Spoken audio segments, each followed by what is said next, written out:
నమస్తే అండి. శివాయ గురువే నమః. శ్రీమాత్రే నమః. పునర్వసు నక్షత్రంలో పుట్టినటువంటి వారు ఏ లక్షణాలు కలిగి ఉంటారు అనే దాని గురించి చూద్దాం.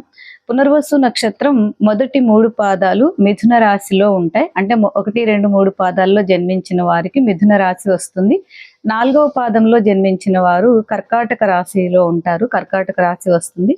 ఈ నక్షత్రం ఏ పాదంలో జన్మించినా కూడా శాంతి పూజ ఏమీ రాదు. మంచి నక్షత్రం.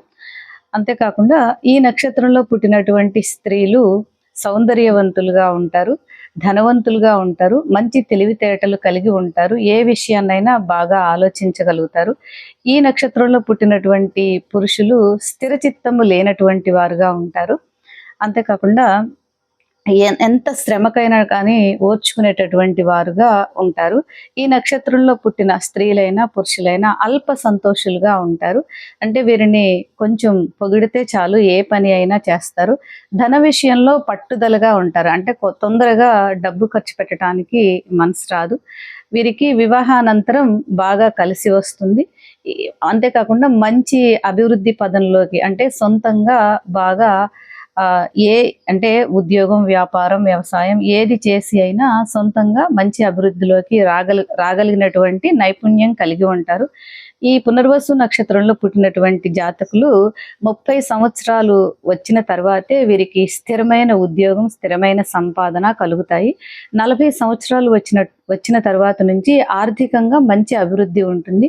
వీరికి వివాహానంతరం బాగా కలుసుబాటుగా ఉంటుంది. ఆడపిల్లలకైనా మగపిల్లలకైనా బాగా అంటే పెళ్లి అయిన తర్వాత వారికి జీవితంలో అన్ని రకాలుగా మంచి అభివృద్ధి కలుగుతుంది.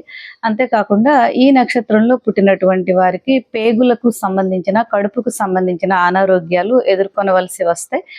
ఈ నక్షత్రంలో పుట్టినటువంటి వారు మంచి ధార్మిక చింతన, ధర్మ కార్యాలయందు ఆసక్తి, దైవ చింతన కలిగినటువంటి వారుగా ఉంటారు.